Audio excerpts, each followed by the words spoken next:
운명을 다루는 고수들의 비법. 높고 파란 하늘만 봐도 행복해지네요. 안녕하셨어요. 인생 봄, 여름, 가을, 겨울 인생 사계입니다. 지난번 영상에서 우리 인생에 보이지 않는 조종자, 업보, 카르마란 주제를 나눠봤는데 공감이 가셨는지요? 수용 여부와 상관없이 우리 인생을 운명처럼 받아들이기보다 능동적으로 사고체계를 바꾸면 새로운 장이 펼쳐져서 삶이 변할 수도 있기에 고여있는 인생 호수에 화두를 던지는 것입니다. 카르마니 업보니 하는 말 때문에 거부감을 가지실 필요는 없어요. 우리 생활에 늘상 있는 현상을 말로 이름 지어놓은 것에 불과하니까요.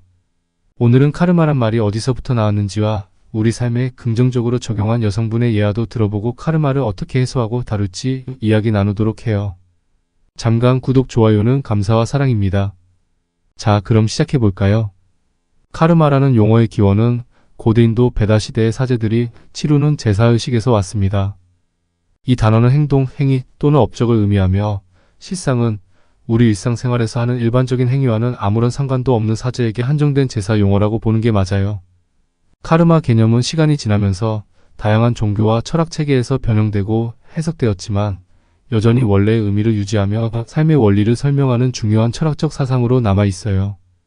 카르마의 핵심은 개인의 행동이 미래에 영향을 미친다는 믿음입니다. 이는 단순한 행동뿐만 아니라 생각과 말까지도 포함되며 선행은 긍정적인 결과를, 악행은 부정적인 결과를 가져온다고 여겨집니다. 이 개념은 인과응보와 윤회와도 깊이 연결되어 있어 한 사람의 현재 삶의 조건이 과거의 행동에 의해 결정되고 현재 행동이 미래의 삶에 영향을 미친다고 보는 거죠. 그런데 이게 고대 인도의 시대적 배경과 맞물리면서 정치적으로 그 개념이 변질되기 시작합니다. 기원전 2000년경에 피부색이 하얀 아리아족이 철제병기를 앞세워 피부색이 검은 토착민인 드라비다족을 정복합니다. 그때 아리아족은 드라비다족을 지배할 권리를 가졌다는 의미의 신분계급 카스트 제도로 브라만, 크샤트리아, 바이샤, 수드라로 나눕니다. 그리고 아리아족은 드라비다족의 지배를 정당화하기 위해 원래는 제사 용어였던 카르마와 윤회의 개념을 교묘하게 접목해서 정치적으로 활용해요. 이게 바로 힌두교의 전신인 브라만교의 시작입니다. 너희가 지금 지배를 받는 이유는 우리가 나빠서가 아니라 너희가 전생에 나쁜 짓을 저질렀기 때문이다. 너희가 전생에 나쁜 짓을 저질렀기 때문에 너희가 지배를 당하는 것이 당연하다는 논리의 세뇌가 천년 동안 지속되어 온 거예요. 여기서 카르마를 긍정적으로 이해하고 새로운 삶을 살게 되는 분의 예화를 소개해 볼까요? 윤정 씨는 젊은 시절부터 고난의 연속이었습니다. 남편은 결혼한 지 얼마 지나지 않아 사고로 세상을 떠났고 홀로 남은 윤정 씨는 당시 갓 태어난 아들을 키우기 위해 힘겹게 살아가야 했습니다. 더욱 가슴 아픈 것은 그녀의 아들이 선천적으로 장애를 가지고 태어났다는 사실이었습니다. 평생을 혼자서 아들을 돌보며 윤정 씨는 힘겨운 나날을 보냈습니다. 한때는 자신의 인생이 너무 불공평하다고 느꼈습니다.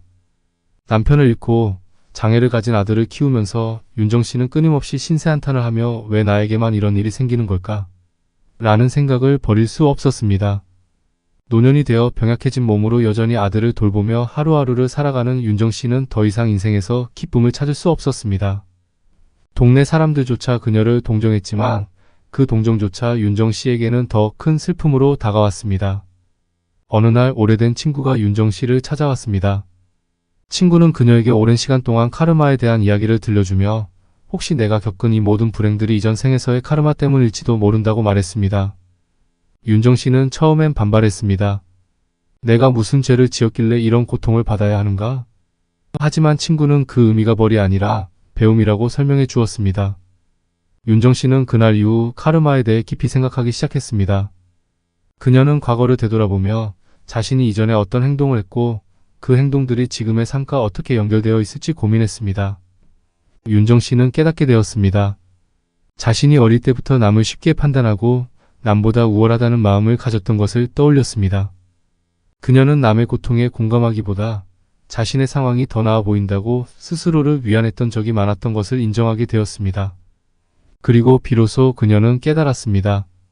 그녀가 현재 겪는 고통은 벌이 아니라 배움의 기회라는 것을. 윤정 씨는 이전의 생이나 현재의 삶에서 남을 쉽게 판단하고 무시했던 자신의 모습을 떠올리며 이제는 그 고통을 이해하고 받아들여야 한다는 것을 느꼈습니다. 윤정 씨는 그 깨달음 후 자신의 상황을 다시 바라보기 시작했습니다. 남편을 일찍 잃은 것, 아들이 장애를 가진 채 태어난 것은 자신이 변화해야 할 부분이 무엇인지 가르쳐주는 과정이었음을 이해하게 되었습니다. 그녀는 오랜 시간 남을 탓하고 자신의 고통에만 빠져 있었지만 이제는 그것이 자신에게 주어진 배움의 기회라는 사실을 받아들이게 되었습니다. 윤정 씨는 마음의 평화를 찾기 위해 자신을 용서하는 법을 배웠습니다. 그녀는 친구의 도움을 받아 명상을 시작했고 그 명상을 통해 마음의 평화를 조금씩 되찾았습니다. 명상 중에 윤정 씨는 자신의 아들을 돌보는 것이 단순한 부담이 아니라 사랑을 베풀고 배움을 얻는 과정임을 깨닫게 되었습니다. 그녀는 이제 아들을 돌보는 일을 힘겹게 여기지 않게 되었습니다. 오히려 아들과의 시간을 소중하게 생각하며 그를 돌보는 동안 진정한 사랑과 희생이 무엇인지 배웠습니다. 윤정 씨는 더 이상 불행하다고 느끼지 않았습니다. 그 대신 이 고난이 그녀를 더욱 성숙하고 자비로운 사람으로 성장하게 만들었다는 것을 깨달았습니다. 몇 년이 지나 윤정 씨는 더 이상 신세 한탄을 하지 않았습니다. 그녀는 자신에게 주어진 모든 것을 받아들이며 살아갔고 자신의 삶이 단지 고통으로만 이루어진 것이 아니라 그 안에 배움과 깨달음이 있었다는 것을 인정했습니다. 윤정 씨는 이제 주변 사람들에게 카르마의 이야기를 들려주며 인생에서 겪는 고통은 벌이 아니라 우리를 성장시키는 과정일 수 있다고 말했습니다. 그녀의 이야기에서 사람들은 큰 위로를 얻었고 윤정 씨도 더 이상 고통에만 집착하지 않게 되었습니다. 그녀는 평생의 고난 속에서 배운 사랑과 용서 그리고 평안의 가치를 주변 사람들과 나누었습니다. 윤정 씨의 삶은 우리가 겪는 고난과 불행이 단순한 운명이 아니라 스스로를 돌아보고 성장할 기회라는 것을 보여줍니다. 카르마의 시각에서 보면 고통은 벌이 아니라 배움의 기회로 해석될 수 있습니다. 윤정 씨는 그 배움을 통해 평안을 찾았고 고난을 받아들이고 이해하는 과정에서 진정한 마음의 평화에 도달할 수 있었습니다. 사람들의 의식과 믿음은 실체와 같은 강력한 에너지 덩어리이며 실체입니다. 윤정 씨가 깨달은 것은 카르마가 아니라 우리 본질을 깨달은 것이지만 그 카르마를 좋게 삶에 적용하여 있는 그 상황을 수용하는 자세로 전환시킨 훌륭한 사례인 것 같습니다. 윤정 씨의 앞날에 평안과 행복이 함께 하리란 걸 믿어 의심치 않고 박수를 보냅니다. 이제 우리가 어떻게 카르마란 아이를 어떻게 다룰 것인가 얘기해보죠. 우리는 나쁜 현실이 나쁜 카르마의 결과이고 좋은 현실은 좋은 카르마의 결과이니 나쁜 카르마를 해소하려면 선행을 많이 해야 한다는 말은 자연의 이치지 카르마가 해소되는 것은 아니라는 것을 이해할 필요가 있어요. 왜냐하면 카르마가 생겨난 기원이 나쁜 카르마는 고통을 통해서만 해소되는 거지 선한 행실로 사라지는 개념이 아니거든요. 결론적으로 말하자면 우리가 어찌하든지 나쁜 카르마는 우리가 어찌할 수가 없다.